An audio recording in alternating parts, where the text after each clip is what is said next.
Hello नमस्कार, स्वागत है आप सभी को आपके प्यारा सा यूट्यूब चैनल कृतज्ञ क्लासेज पे। बच्चों, आज की इस क्लास में हम लोग 10th क्लास हिंदी के 5 नंबर चैप्टर है नागरी लिपि, जिसके लेखक है गुणाकर मूले। तो आज हम लोग इसके पाठ के प्रश्न उत्तर को करेंगे। इम्पोर्टेंट अब यहाँ पे सब्जेक्टिव क्वेश्चन को हम लोग इस चैप्टर के करेंगे। तो जल्द से आप सभी इसे अपने फ्रेंड्स के पास शेयर कर दीजिए। और पिछले इसका जो 4 चैप्टर है गद्यखंड का, उसका subjective question, line by line explanation और ऑब्जेक्टिव, ये सभी का क्लास हो गया है। आप उसे ज़रूर देख लीजिएगा। और काव्यखंड में भी है, जो कि 5 चैप्टर काव्यखंड का भी पढ़ाई हो गया है। और सेकेंड बुक है वर्णिका, उसका 1 चैप्टर पढ़ाई हो गया है। तो आप लोग हिंदी के फुल सिलेबस का टेंशन नहीं लेना है, पूरा फुल सिलेबस है जो कि समाप्त किया जाएगा। और बिल्कुल आप लोग 100% स्कोर करेंगे, इसमें कोई भी डाउट नहीं है। आप लोग रेगुलर क्लास अटेंड कीजिए। तो चलिए स्टार्ट करते हैं क्लास को। इसे शेयर कर दीजिए और चैनल पे यदि पहली बार आए होंगे तो सब्सक्राइब कर लीजिएगा। फर्स्ट क्वेश्चन देखिए। फर्स्ट क्वेश्चन है, देवनागरी लिपि के अक्षरों में स्थिरता कैसे आ गई। फर्स्ट क्वेश्चन देखिए गया कि देवनागरी लिपि जो चल रहा था, इसकी जो अक्षर था, इसमें स्थिरता कैसे आ गई। देखिए, करीब 2 सदी पहले पहली बार इस लिपि के टाइप बने और इसमें पुस्तकें छपने लगी। देखिए, करीब यहाँ पे 2 सदी पहले की बात है, जो कि इसका जो लिपि है, इसका टाइप बना और इसमें है जो कि पुस्तकें छपने लगा, इसलिए इसके अक्षरों में स्थिरता आ गई। तो उस समय का जो टाइप, जो देखिए टाइप बना था, जो फॉन्ट था नागरी लिपि का, वह उतना शानदार नहीं था, जिस कारण से जो कि इसमें स्थिरता आ गया। आगे देखते हैं सेकेंड क्वेश्चन। देवनागरी लिपि में कौन कौन सी भाषाएं लिखी जाती है। देवनागरी लिपि की बात किया गया, इसमें कौन कौन सी भाषाएं लिखी जाती है, ध्यान दीजिए उत्तर पे।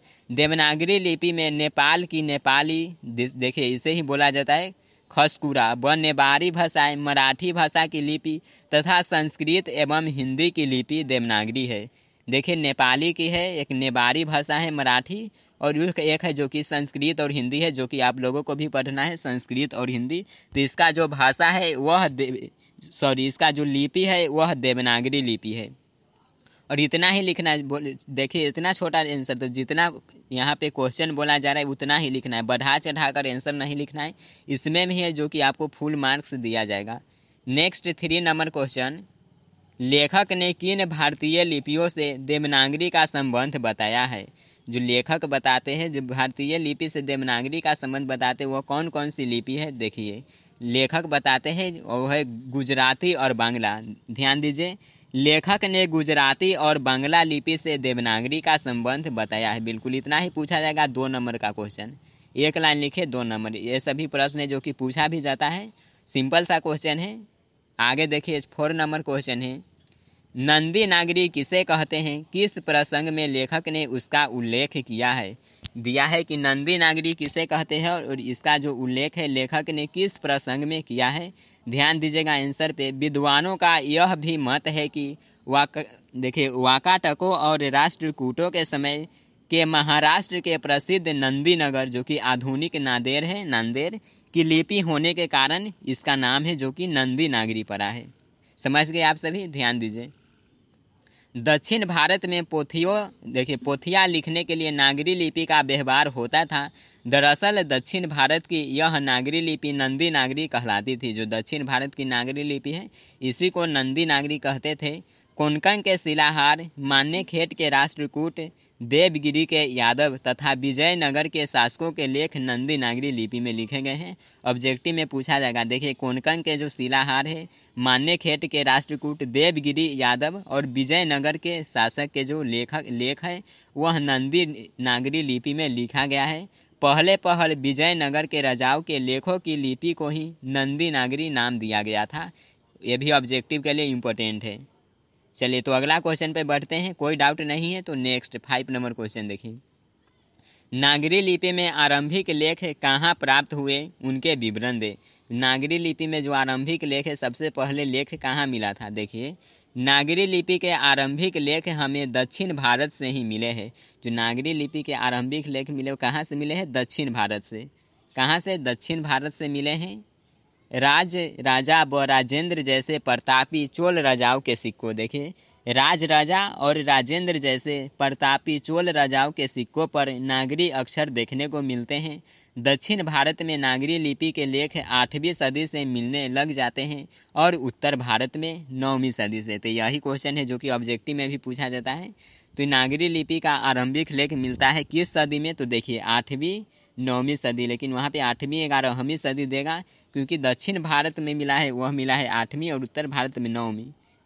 तो ये है। अगला देखिए यहाँ पे 6 नंबर क्वेश्चन है, ब्राह्मी और सिद्धतम लिपि की तुलना में नागरी लिपि की मुख्य पहचान क्या है? जी यह दोनों लिपि है, इसके तुलना में नागरी लिपि की पहचान है जो कि एक अलग ही है। क्या है उसे ध्यान दीजिए। नागरी या इसे ही देवनागरी बोला गया है। यह गुप्त काल यहाँ पे होगा। गुप्त काल की ब्राह्मी लिपि तथा बाद की सिद्धतम लिपि के अक्षरों के सिरे पर छोटी आड़ी लकीरें या छोटे ठोस तिकोन हैं, लेकिन नागरी लिपि की मुख्य पहचान यह है कि इसके अक्षरों के सिरे पर पूरी लकीर बन जाती है। देखिए ये लिखा गया है कौन सी लिपि में? यहाँ पर आप लोग जो टाइपिंग देख रहे हैं कौन सी लिपि में है? हिंदी। तो नागरी लिपि में किस तरह से? तो इसके लकीर है इस तरह से, जैसे कि यहाँ पे लिखा है जितनी ती है। लेकिन सिद्धतम लिपि की बात करें तो इसका अक्षर था वह सिरों पर छोटी आड़ी लकीरें था और ये सिराएं उतनी ही लंबी रहती है जितने की अक्षरों की चौड़ाई होती है। यह नागरी लिपि की बात किया गया है। देखिए जितना अक्षर की चौड़ाई है उतना ही लंबा है, ऐसा नहीं कि देखिए यहाँ पे क्या लिखेगा, तो यहाँ पे लंबी लिखा है, लंबी लिखा है तो इतना पर ही रहेगा। ये नहीं कि लंबी लिखा है तो यहाँ से यहाँ तक ऊपर दे देंगे, ऐसा नहीं होता। यह है जो कि नागरी लिपि है। अगला 7 नंबर क्वेश्चन, उत्तर भारत के किन शासकों के प्राचीन नागरी लेख प्राप्त होते हैं? उत्तर भारत की बात किया है। उत्तर भारत के किन शासकों के प्राचीन नागरी लेख प्राप्त होते हैं? देखिए उत्तर भारत के इस्लामी शासन की नींव डालने वाली महमूद गजनबी के लाहौर के टकसाल में ढाले गए चांदी के सिक्कों पर भी हम नागरी लिपि के शब्द देखते हैं। जो महमूद गजनबी जो कि लाहौर के टकसाल में सिक्का ढलवाए थे उसमें भी है जो कि नागरी लिपि में शब्द लिखा गया है।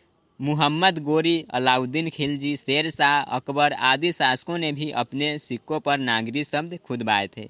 समझ गए? कोई भी डाउट नहीं है तो आगे बढ़ते हैं। Next 8 number question.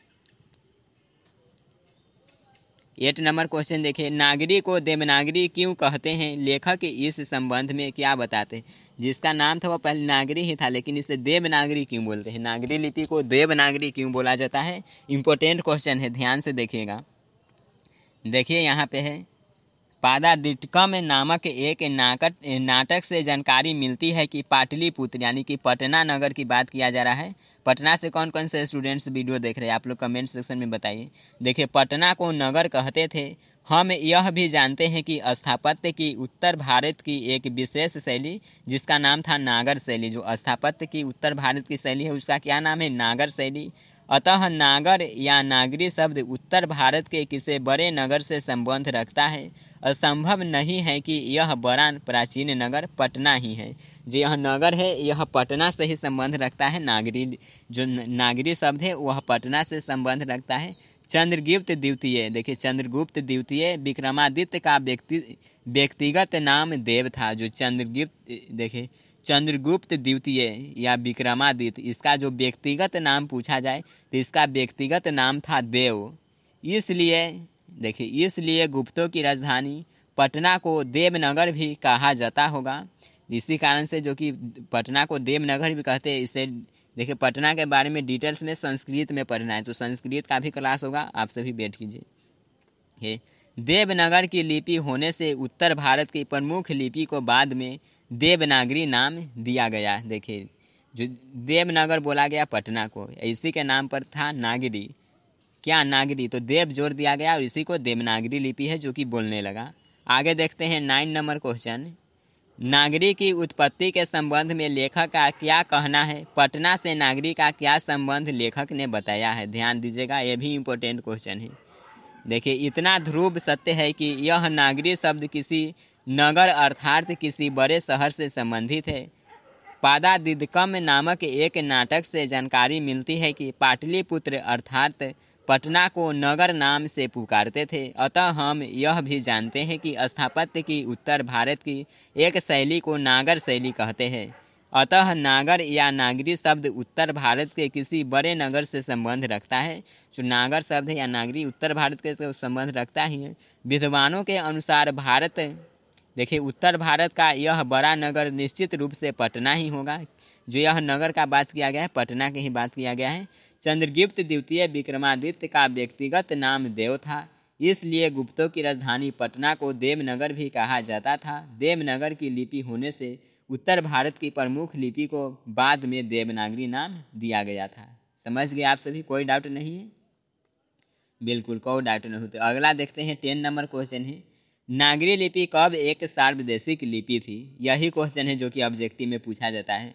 यहाँ पे दिया है, ऑब्जेक्टिव में कई बार पूछा गया, याद रखिए। ईसा की 8वीं 11वीं सदियों में हम नागरी लिपि को पूरे देश में व्याप्त देखते हैं। उस समय यह एक सार्वदेशिक लिपि थी। जो नागरी लिपि एक सार्वदेशिक लिपि थी यह थी 8वीं 11वीं सदी में। ऑब्जेक्टिव में पूछा जाएगा यह क्वेश्चन।